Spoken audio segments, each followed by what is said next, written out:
Good day, ladies and gentlemen, and everyone in between. You want to know what tend to be really interesting to me?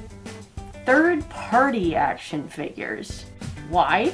Because they exist on a fascinating spectrum of sorts. On one hand, you have enterprising artists who want to bring their original-ish characters to life and show their love for their favorite franchises. And on the other hand, you have people who want to just copy and paste original ideas with maybe just a bit more detail, then charge double or even triple the market rate for something you could easily get off the shelves, just 3D printed this time.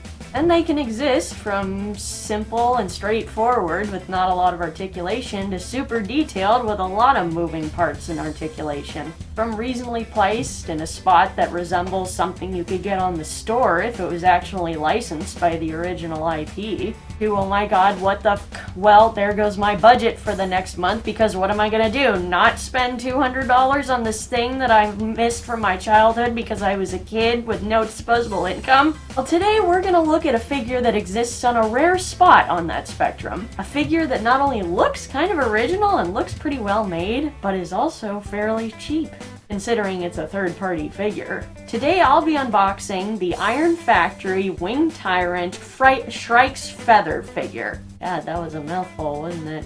Is it awesome? Is it lame? Today, in real time, we'll figure it out.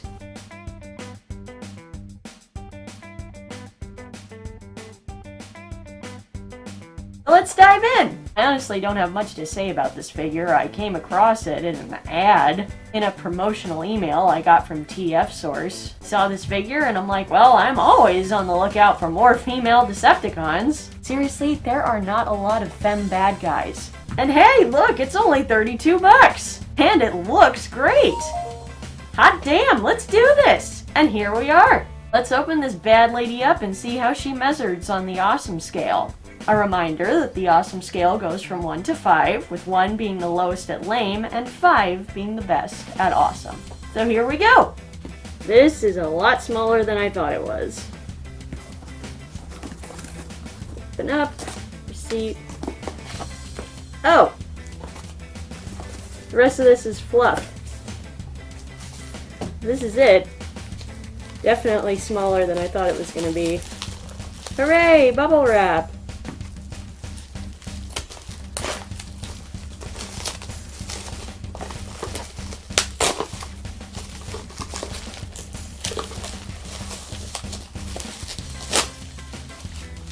Hooray for bubble wrap! Ooh, so satisfying. This is tiny. Oh, she's tiny. Oh, she's so tiny. Oh, no wonder she was so cheap. Alright, let's do this. Nice box art though. That's at least pretty cool.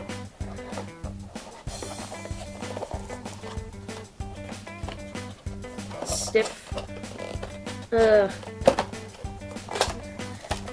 Keep seeing Iron Factory ads after this. Oh!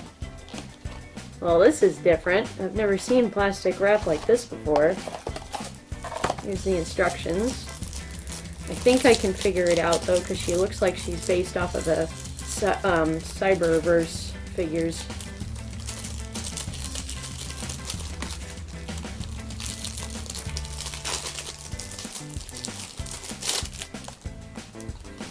Yeah, real short. Sorry. How's this gonna go? Oh, there it goes. And there she is. Ooh. Whoa. Loose, loose, loose. Joints, very loose. Oh, she's kind of cute. Not gonna lie, she's, she had a little, she's cute. She's a little itty bitty, she's a cutie pie. Oh god, she looks like a chibi version of Starscream from Transformers Animated.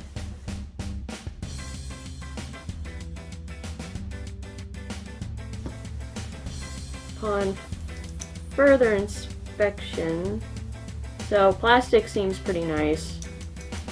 Little light, but solid. well glazed. It's not going to scratch. She's got some articulation in her feet because she's got heels, because of course she does. You can't have a female character without heels. She's got ball and socket elbow joints and ball and socket shoulder joints, but they're a little closer. Oh, never mind. They're actually pretty good. Whoop! She's got, yes, knee joints and regular hinge knee joints, a little underneath all the transformation joints, and ball and socket hip joints. She's got ball and socket joints on her wings, probably to help with transformation. And she's got a ball and socket joint on her head.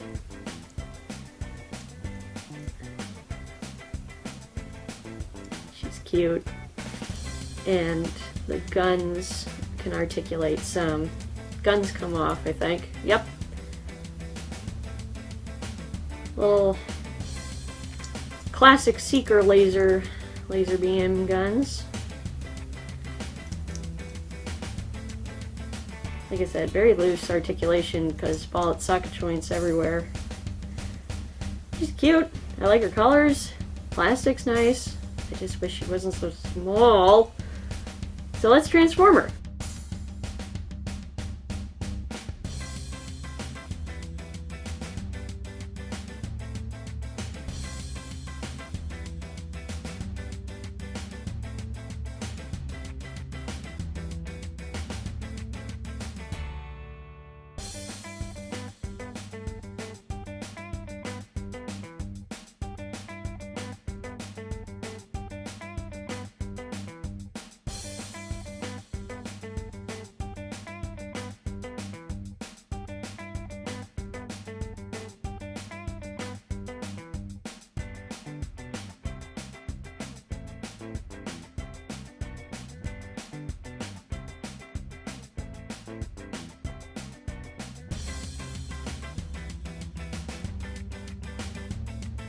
And there we go.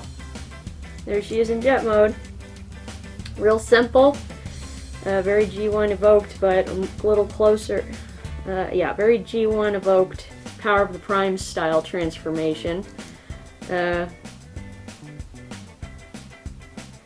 total steps. Cute. Very, very cute little jet mode. Not very well hidden, of course. You can see her completely on the bottom.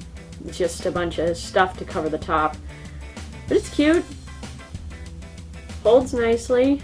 Not a lot of stuff moving. I couldn't get this part here to fit quite well, but it's not that bad, honestly. And I couldn't get these back parts to snap together because of it. So, oh! There we go. That's better. Now it looks better. Oh, it looks a lot more clean. And yeah, this looks like most of the other Power of the Primes-esque G1 style figures, the Seekers that I've got. She's tiny. Pretty smooth transformation.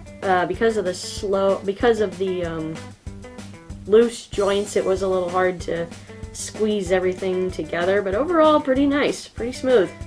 Not bad at all.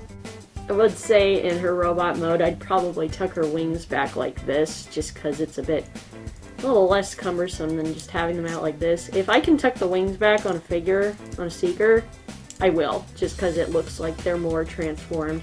Even if it forms a bit of a backpack, it still looks nicer from the front. Voice-wise, she's little, she's a scout class, she's got the classic G1 style head mold except for the face. And so also it's silly that they show the cockpit front nose area of the plane in her chest plate, but also have it in the back part. So that's a little silly, kind of breaks it away a little bit. But since she's small and she's kind of a scout class type figure, and she's called Shrike's Feather. I'd probably just call her Shrike. I'd probably give her a bit of a Carrie Walligan voice. Like, alright ladies, let's get down to business, huh? Or something like, I was just buzzing around the western front, and you're not gonna believe what I saw those guys doing up there. You know, a little like, caution to the winds, flighty, doesn't give a crap, because she's small and she can outmaneuver anybody, but she's not very strong, but so she's probably a little cocky, probably a little teasing. She probably will probably insult you and then run away right after saying it. Oh yeah, we're gonna have a good time tonight, yeah! Let's all go buzzing, baby! You know, something like that. Maybe give her a bit of a bigger voice for a small frame, just for a nice juxtaposition. So yeah, imagine like Haruko in the body of a tiny jet plane, basically. That's what I would say. As far as the awesome scale goes, mostly because it's such a small figure. And this is kind of my fault because I didn't really read the description on this. If I read the description on this, I think it must have said somewhere on it that this was a scout class style figure. I might have hesitated a little more to pay for it, honestly. I mean, like I said, it was only $32, but $32 for a scout class figure? See, I thought that would have been reasonable for a deluxe class figure, something more this size. $32 for a scout class figure, I get it. It's third party. It's gonna be a little pricier than you would expect. Probably because of the detail and the quality of plastic that went into this, plus all the joints. I understand, but again, I might have hesitated a little bit there.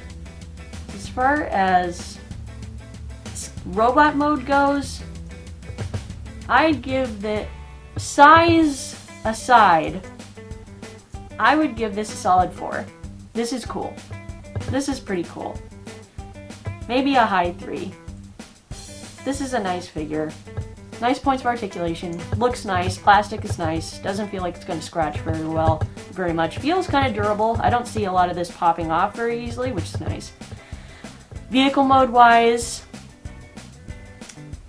it's solid as well.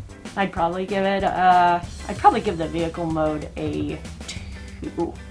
Just on principle for most G1 style, especially Seeker vehicle modes tend to be so simple. This is even like less complex than the Power of the Primes Seeker modes, because at least and Combiner Wars modes, because those at least hid more of the figure, whereas the vehicle mode for this, you could just see her on the bottom. So all of the disguise is on the top. So I wouldn't rate that higher than a 3. Than a 2.5 to 3, I'd call this. A good to great. Just because of its simplicity. And again, and the fact that you have to squish things together a little bit makes it. So, for the overall awesome score, I'd rate this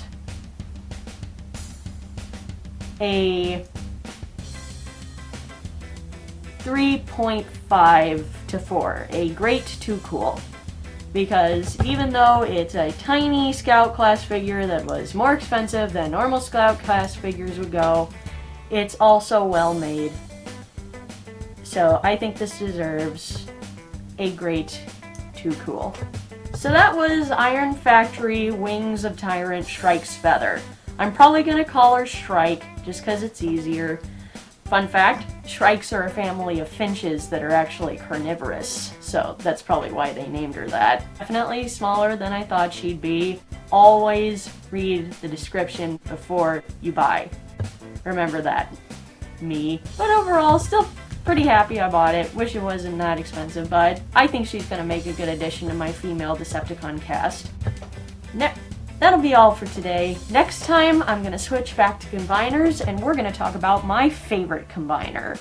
Are they lame? Are they awesome? Next time, we'll figure it out. Thank you all for watching my second unboxing video. If you like this video, please be sure to give it a like. If you want to see more videos from this channel, please make sure to hit that subscribe button and click the bell icon so you'll know when more videos are coming out. And if you want more people to see videos from this channel, go ahead and hit the share button. If you want more content from me, please follow me on Instagram, Facebook, and DeviantArt, and if we get enough followers, I'll be more active on Twitter too, all of which are at SwamplingLover with an LVR. My question for you today is, what is an example of a spur-of-the-moment purchase of merch or toys you made from one of your favorite IPs? Was it an ad on the internet? Was it on the shelf in the store? Was it at a convention and you didn't even expect to see it there? Please comment your answer down below. Thank you all for watching, and I'll see you all next time. Ciao, Bellas.